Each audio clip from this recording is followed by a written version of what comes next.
Hello, everyone, and welcome into the Coach's Corner. I'm Charlie Balcom. Joining me now is Lindsey Wilson men's soccer head coach Ray Wells. Coach, thanks for being on with us again. Hi, Charlie.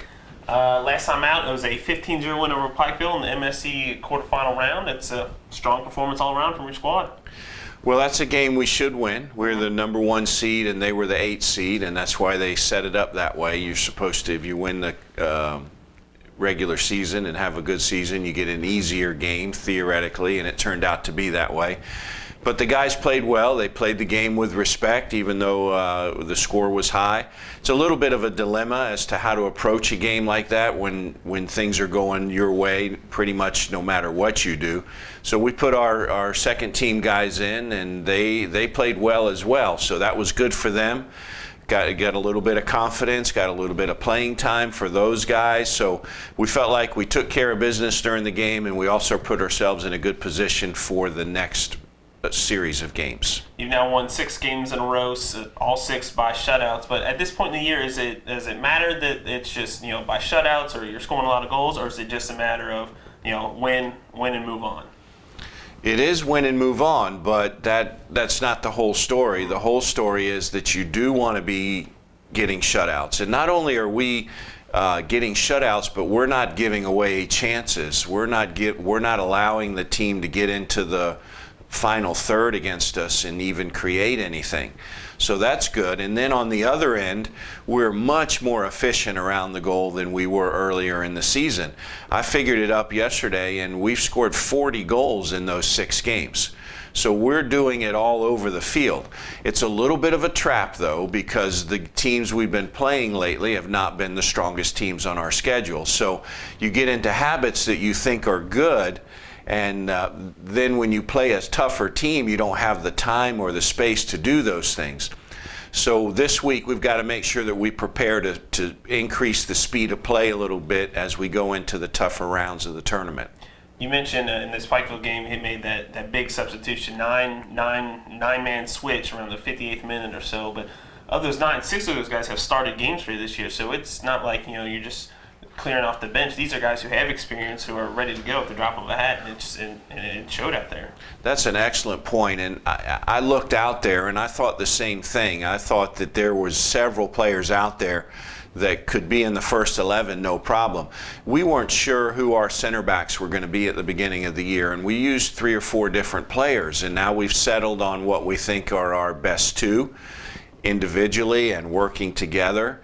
But the guys that are in at center back are just as talented as the ones that are in the there's not much of a difference between the 2, if any. And then the same in the attacking third. We put in 4 attacking players, and 3 of those got 2 goals each.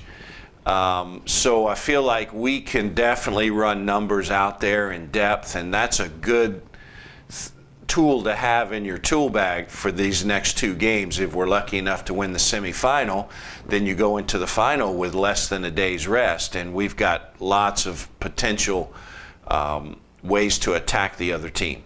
When they first came on, I think their first 3 attempts in the final third, 2 were offside, and you were still coaching them on the sideline. Come on, guys, figure it out. So even though they're not in that starting lineup, there's still no expectation fall off. You still want them to go out there and perform to the absolute best. I can tell you were at the game, because that's a quote actually that I said, and I was a little disappointed because they're going out there but they're excited. They've just gotten in the game, and they want to make an impact, and they eventually did settle down a bit, and we were able to pass and move and change the point of attack. They shared the ball, and they were just as effective as the first 11 players. Now this tournament's being played on a turf field, and obviously at Walter-S it's a natural grass. What's some of the differences when it comes to the game of soccer, turf versus natural grass? Well, you shouldn't play soccer games on football fields, just like you shouldn't play soccer games on baseball fields or basketball courts. But that's the situation that we're in, and I don't think it's going to be an advantage or disadvantage to anyone, especially now that we've played a game on it. It's very soft, so when you roll the ball, it stops a lot faster than it would on our field. So we train and play on that on our field for months, and then we go on a field that's very slow, and it does affect you initially. Yeah. But you have to make those adjustments, and I feel like we did make those adjustments, and I don't think it'll be a negative factor for anyone or an advantage for anyone moving forward. Also, last week was the MSC Awards, the yearly awards. He had 6 academic honors, 5 first team, 2 second team, and Alex Boxalo Player of the Year again. It's always a good moment to see those kids rewarded at the end of the year for their accomplishments on the field and in the classroom as well. Charlie, that was a good job on Alexi's last name. You did. You should get all conference for that. That's not an easy last name to say. We rarely talk about those things. We had 2 or 3 guys make National Player of the Year, and we never mentioned it in the locker room or at practice. But those are nice accomplishments for kids that work hard all year, and they're there every day, and they put in the work. They have the passion, respect, commitment, and faith for the game. They work hard in their classes. They're socially responsible. So that certainly is something neat to have on your mantle later on. It's not a lot, we don't talk a lot about those at our meetings, but I'm certainly proud of all of those kids for all of those accomplishments. Next up, it'll be University of the Cumberlands in the semifinals. How does the preparation differ from a team that you've already seen this year compared to someone that you've only seen on tape, but this time you've actually played them for? How's the prep different, if at all?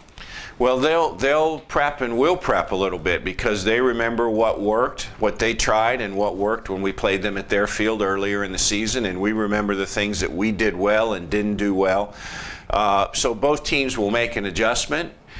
Not a lot because it was a while back and both teams are different now. We'll have players that were not playing then in the first 11 now, and so will they. So I think probably it'll pretty much be a wash, Charlie. What happened last time when we played them is we were able to go out and get 2 goals really fast. And I think it just broke their spirit a little bit. So we were able to kind of cruise through that game. I don't anticipate that that'll happen again. They'll be ready and they'll say, hey, here's our opportunity to prove that we've gotten better. So it won't be an easy game, I assure you, but we'll go out and we'll play well and we'll play hard, and I anticipate that we'll win. All right, Coach, well, good luck, and thanks for joining us. Thank you, Charlie. That's Lindsey Wilson men's soccer head coach Ray Wells. The Blue Raiders back in action on Thursday at 5 p.m. Central Time in the Mid-South Conference semifinals against the University of the Cumberlands in Bowling Green at Warren East High School. For Ray Wells, I'm Charlie Bowden. This has been the Coach's Corner.